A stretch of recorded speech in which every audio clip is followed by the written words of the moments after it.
आप सभी को मेरा नमस्कार। फ्यू गुड बुक्स में आपका स्वागत है। 22 अप्रैल 2025 को कश्मीर के पहलगाम में एक आतंकवादी हमला हुआ जिसमें 26 लोग मारे गए। मैं ये खबर सुन के मुझे बहुत दुख हुआ, सबको ही हुआ, और मैं सभी विक्टिम्स को श्रद्धांजलि देता हूँ। जब ये हमला हुआ तब भारत ने और भारत की जनता ने ये डिसाइड कर लिया कि अब रुकने का या एक दूसरे को सहानुभूति देने का समय नहीं है। हम कब तक पाकिस्तान और पाकिस्तान द्वारा बताए गए आतंकवादी संगठनों की तरफ मुंह हटा के या अनदेखा करके कब तक हम ये कहते रहेंगे कि नहीं, पाकिस्तान की आवाम ही ऐसी है। अब ये मौका आ गया है कि हम सभी को एक कड़ा जवाब देना है, चाहे वो पाकिस्तान हो, पाकिस्तान की जनता हो। देखिए, हर एक देश और उस देश के देशवासी हमेशा ही पैट्रियोटिक होते हैं, देशभक्त होते हैं। सिर्फ भारत में ही मैंने देखा है कि कुछ ऐसे लोग हैं जो भारत देश में रहते हुए भी पाकिस्तानियों का समर्थन कर रहे हैं। 22 तारीख के हमले के बाद मैंने सोचा कि क्योंकि मैं पॉलिटिकल कमेंटेटर नहीं हूँ, मैं जियोपॉलिटिक्स में मैंने कोई डिग्री नहीं करी हुई है, मैं कोई पत्रकार नहीं हूँ, मैं कोई मीडिया हाउस नहीं चलाता हूँ, मैं तो सिर्फ किताबें पढ़ता हूँ। तो मैंने सोचा कि आपके लिए कुछ ऐसी किताब लाई जाए जिससे आप ये देख पाएँ कि अब भारत को कैसा एक्शन लेना चाहिए, और इसके लिए मेरे पास बहुत ही अच्छी किताब है। मैं ये किताब पढ़ ही रहा था और मैंने सोचा कि चलो जल्दी ही वीडियो बनाते हैं। इसी बीच में भारत ने पाकिस्तान को 7 मई 2025 को एक मुंहतोड़ जवाब दिया। आधी रात को ऑपरेशन सिंदूर करते हुए 9 अड्डों पे बमबारी करी। नॉइस बहुत है। 9 अड्डों पे बमबारी करी और पाकिस्तान तो खुश होने लगा कि हमने राफेल गिरा दी। भैया, राफेल गए ही नहीं थे, तुमने कहां से राफेल गिरा दिए? पाकिस्तान वाले अपनी ही खुशी मना के खुश होते रहते हैं। तो उस चीज को देखते हुए मैंने जो किताब उठाई थी कि हमें कहाँ से इंस्पिरेशन लेनी चाहिए। आप लोग सोच रहे होंगे कि अपने एशिया में ही, मिडिल ईस्ट में एक ऐसा देश है जो ऐसे आतंकवादी हरकतों का मुंह तोड़ जवाब देता है और हमें उससे इंस्पिरेशन लेनी चाहिए। क्या आप भी वही सोच रहे हैं जो मैं यहाँ बताने आया हूँ? इसलिए मैं आज आपके लिए किताब लेके आया हूँ, मोसाद। ये बुक 2016 में लिखी थी। किसने? माइकल बेन जोहर और निसिम मिशेल ने। Mossad, the greatest missions of the Israeli secret service. ये बुक 2016 में पब्लिश हुई थी और मेरे पास 2021 का एडिशन है।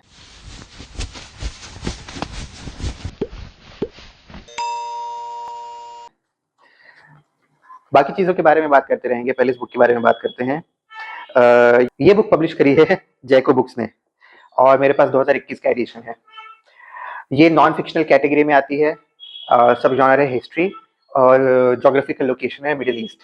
क्यों? क्योंकि ऑब्वियसली इसराइल को मिडिल ईस्ट की कंट्री गिना जाता है। मैंने ये बुक पढ़ी और मैं ये पढ़ ही रहा था तो मुझे लगा कि भारत को इस तरीके से रिटेलिएशन देना चाहिए। हालांकि भारत की एजेंसीज ने भी बहुत अच्छे मिशंस किए हैं दुनिया में, लेकिन पाकिस्तान को लेकर पता नहीं क्यों कुछ ज्यादा ही सॉफ्ट स्टैंड रहा है भारत का, चाहे वो कांग्रेस की सरकार रही हो या बीजेपी की सरकार रही हो।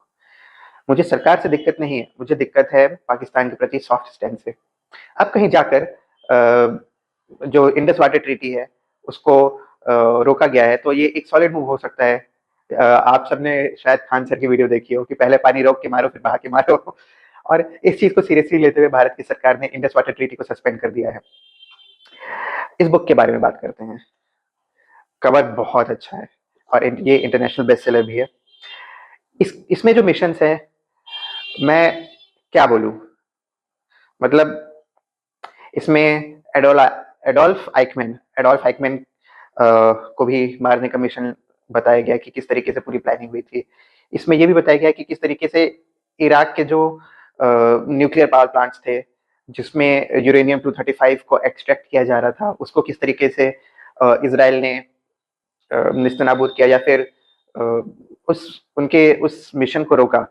क्योंकि सबको पता है कि मिडिल ईस्ट की जितने भी कंट्रीज रही हैं वो हमेशा इसराइल को एक टारगेट मानती आई हैं, और कब कहां से कौन हमला कर दे हम कुछ नहीं कह सकते।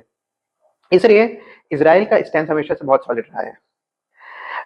इस बुक में जितने भी मिशंस दिए हुए हैं, इसमें इज़राइल का पर्सपेक्टिव दिया हुआ है, ऑफ कोर्स, बिकॉज़ ये बुक का नाम ही मोसाद है, तो ये सारे मिशंस मोसाद के पॉइंट ऑफ व्यू से लिखे गए हैं।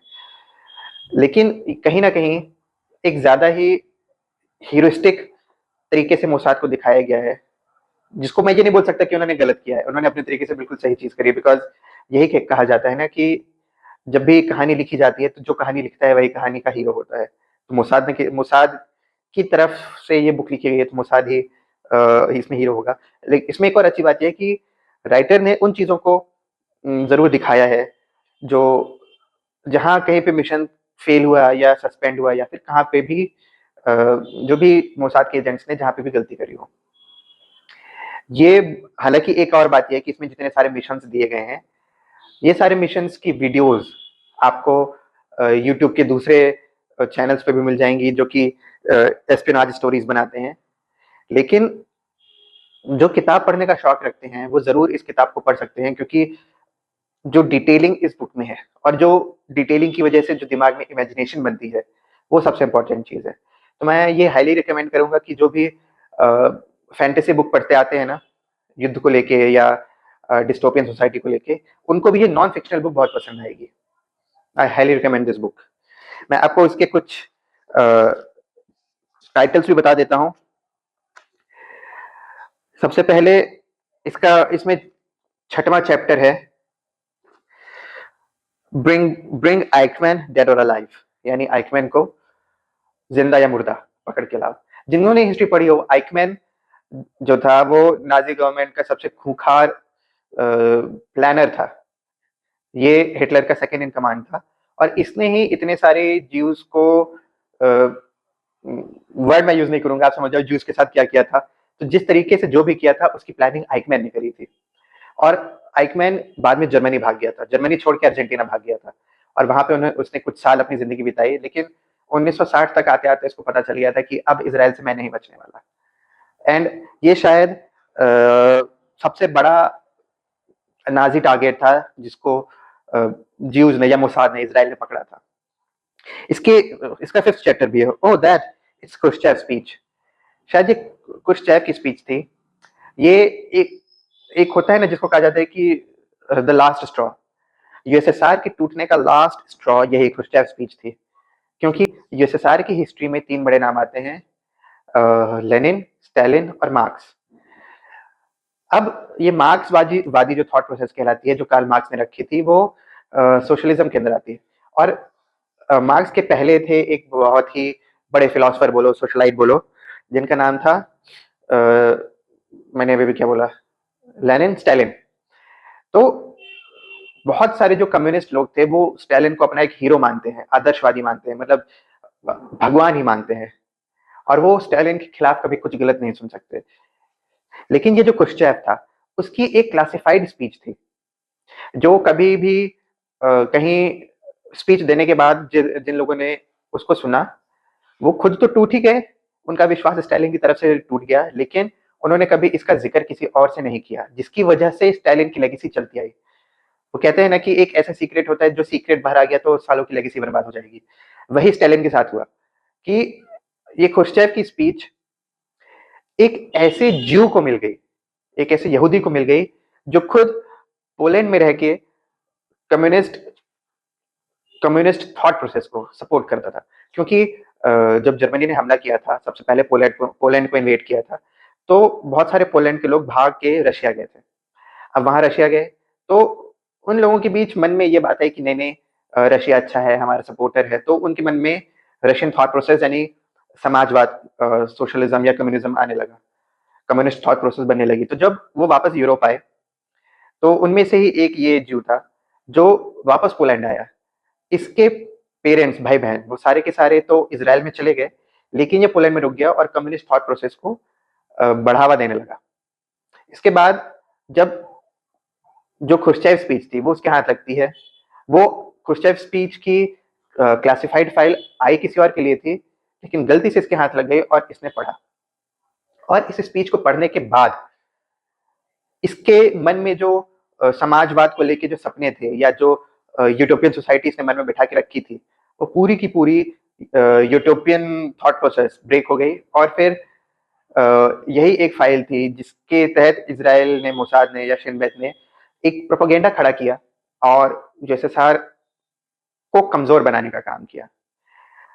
ये तो थे 2 मिशंस जो मैंने आपको बताया। अब मैं चाहूंगा कि आप ये खुद बुक पढ़ें और मुझे ये बताएं कि क्या आपको लगता है कि इंडिया को भी ऐसे फुल फ्लेजेड मिशंस करने चाहिए आतंकवाद को रोकने के लिए?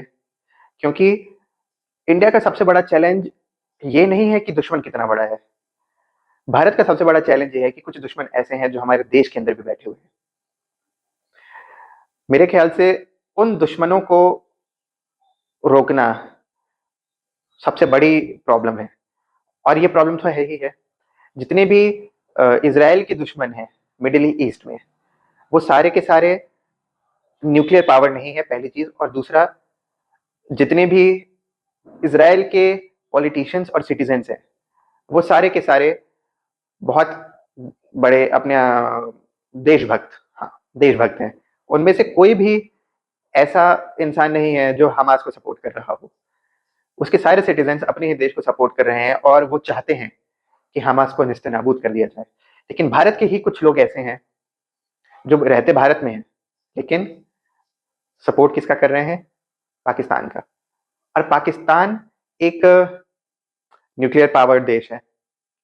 हमें कोई खतरा नहीं है पाकिस्तान से, लेकिन आपने एक कहानी सुनी होगी कि राजा के एक बहुत पालतू बंदर था। वो राजा उससे बहुत प्यार करता था, हमेशा उसको अपने पास रखता था।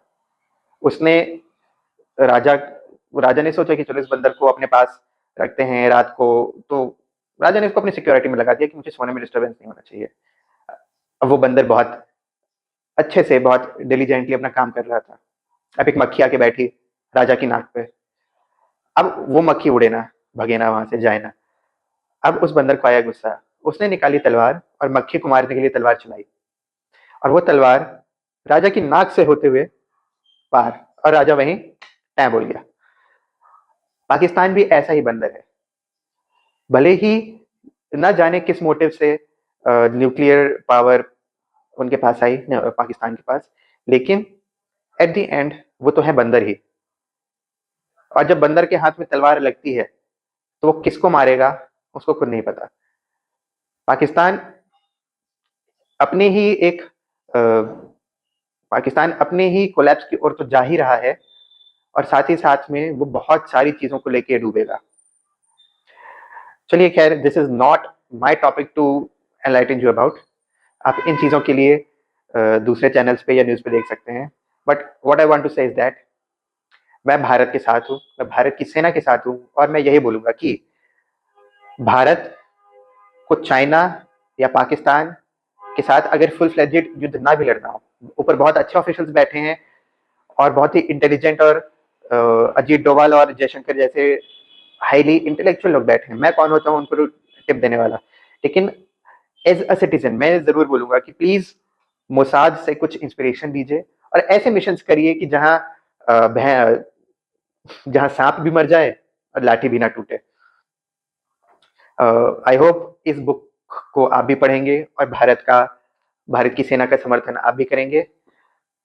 Until next time, see you with another book. Jai Hind, Vande Mataram.